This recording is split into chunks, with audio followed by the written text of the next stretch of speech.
Saludos cordiales. Les habla Bella Cornejo y el día de hoy les va a venir a tratar un tema muy importante como son los paradigmas de la comunicación masiva.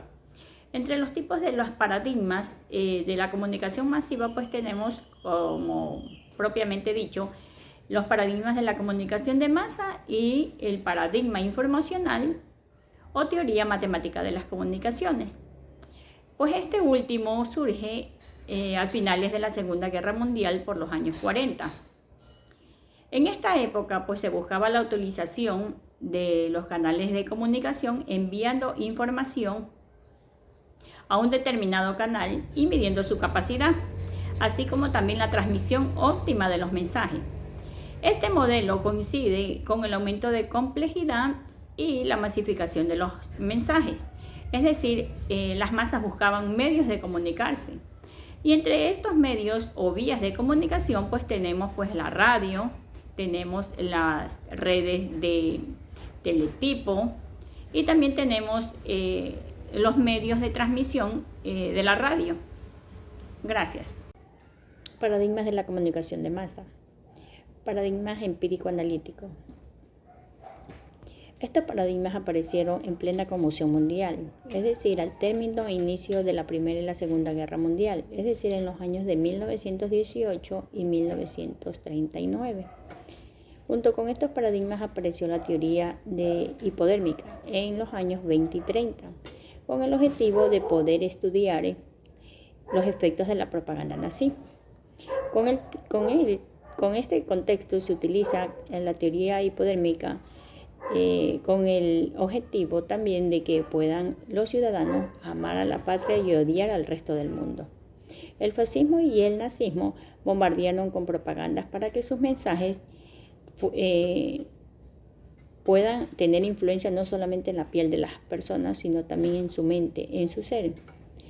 Según estas teorías, también podríamos decir que ellos también utilizaban mucho la propaganda como para mandar o enviar mensajes donde puedan conseguir todo lo deseado.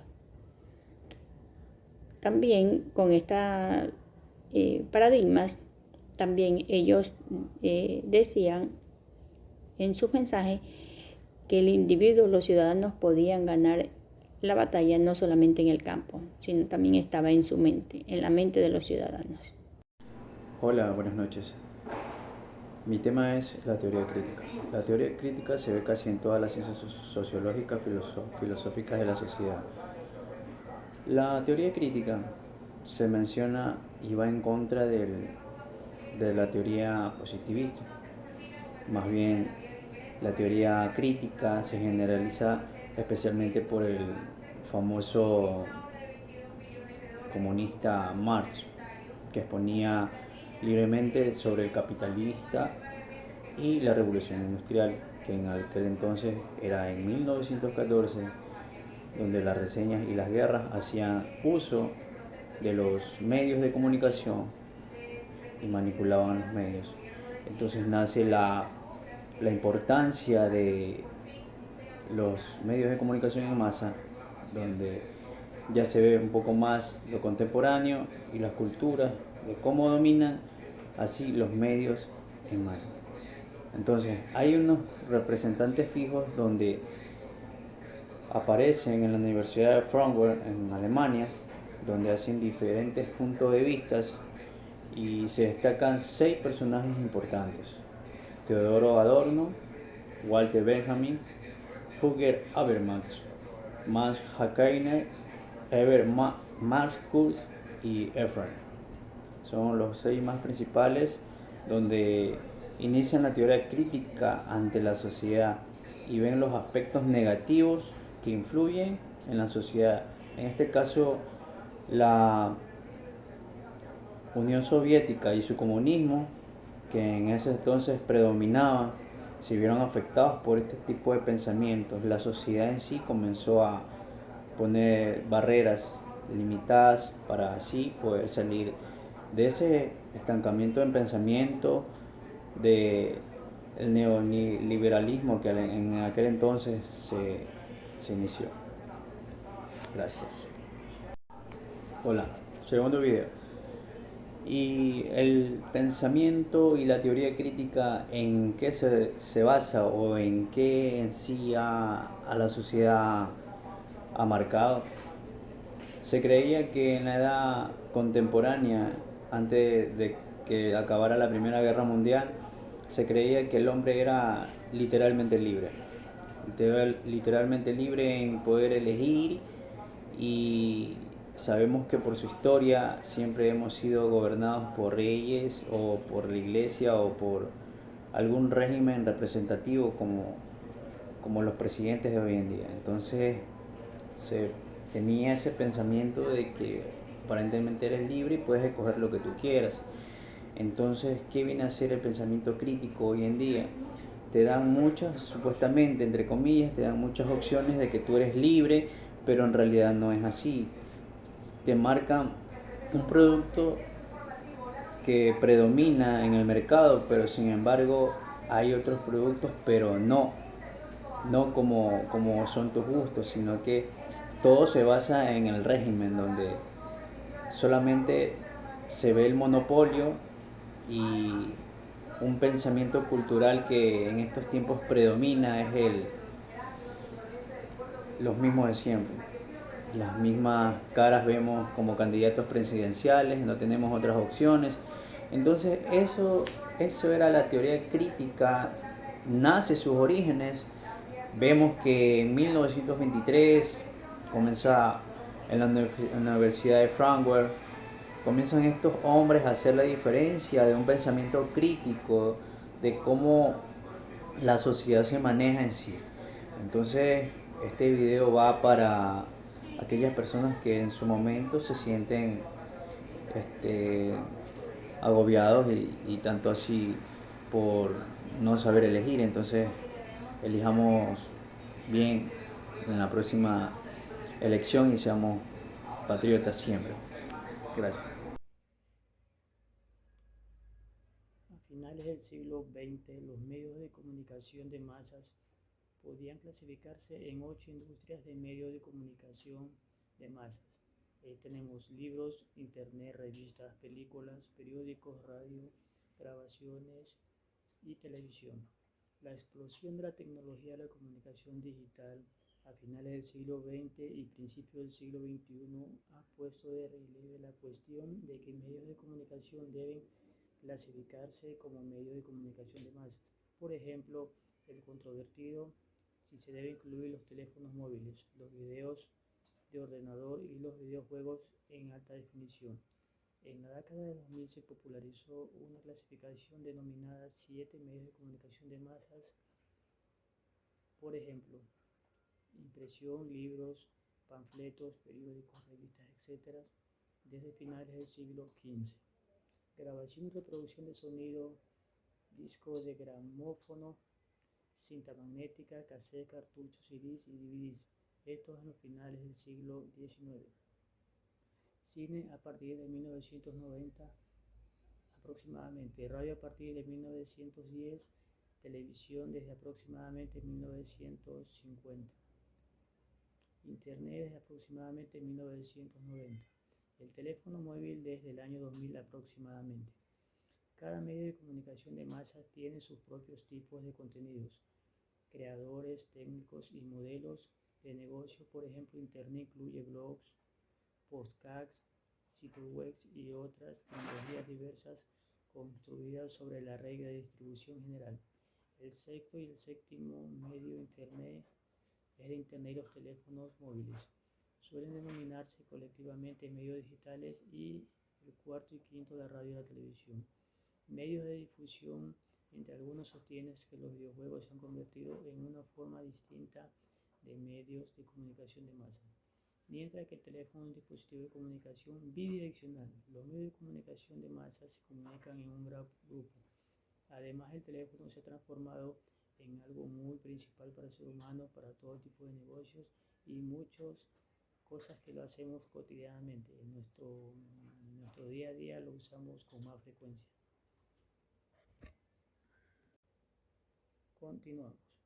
Mientras que el teléfono es un dispositivo de comunicación bidireccional, Los medios de comunicación de masas se comunican con un gran grupo. Además, el teléfono se ha transformado en un teléfono móvil dotado de acceso a Internet. Se plantea la cuestión si esto se convierte a los teléfonos móviles en un medio de comunicación de masas o simplemente en un dispositivo utilizado para acceder a un medio de comunicación de masas, en este caso el Internet. En la actualidad existe un sistema por el cual los vendedores y anunciantes son capaces de aprovechar los satélites y transmitir anuncios y publicidad directamente a los teléfonos celulares, sin que el usuario del teléfono lo solicite. Esta transmisión de publicidad masiva a millones de personas es otra forma de comunicación de masas. Continuamos con los videojuegos. También puede ser evolucionado hacia un medio de comunicación de masas. Los videojuegos, por ejemplo, los juegos de rol masivo en línea como RuneScape, proporcionan una experiencia de juego común a millones de usuarios de todo el mundo y transmiten los mismos mensajes e ideologías a todos los usuarios. En ocasiones los usuarios comparten la experiencia con otros jugadores en línea. Sin embargo, excluyendo Internet, una experiencia común cuando juegan individualmente. Es posible discutir con gran detalle los acontecimientos de un videojuego con un amigo con el que nunca se ha jugado. Se puede interactuar, de paso no, porque la experiencia es idéntica a cada uno. La cuestión entonces es si se trata de una forma de comunicación de masas. Quedará un poco de dudas para algunos, pero analizamos así. El concepto de masa nace a partir de la Revolución Francesa y de la exaltación de la burguesía. Siguiendo esta definición, podríamos catalogar a toda aquella persona a la que hasta el momento no se la había tenido en cuenta en órdenes socioeconómicas y políticas. El 26 de agosto de 1789, en la Asamblea Nacional de Francia, se aprueba la Declaración de los Derechos del Hombre y del Ciudadano, la cual consagra a la propiedad privada, que pasa a considerarse un don divino, a un derecho de la burguesía. La cultura de masa es un conjunto de objetos, bienes o servicios culturales producidos por industrias culturales, la cual va dirigido a un público diverso. Según los críticos, como por ejemplo Adorno, la masa sigue a la misma cosa. Según en la escuela de Frankfurt, la cultura de masas es el principal medio por la cual la capital habría alcanzado un mayor éxito. Entonces, todo el sistema de producción en masas de bienes, servicios e ideas habría hecho aceptar. Todo el sistema de producción se había implementado un modelo por el sistema capitalista de la mano del comunismo, la tecnología y la rápida satisfacción. Esta cultura se define a través de los medios masivos de la comunicación desde el siglo XIX, como la imprenta, la radio, el cine, la televisión y hasta la actualidad el Internet. A partir de esto aparecen los medios de sociedades en masa, que son conformados por una sociedad de individuos alineados al capitalismo, donde la burguesía tiene el poder de introducir a la sociedad capitalista ideologías, etc., y acortar la libertad de expresión de una sociedad totalmente capitalizada.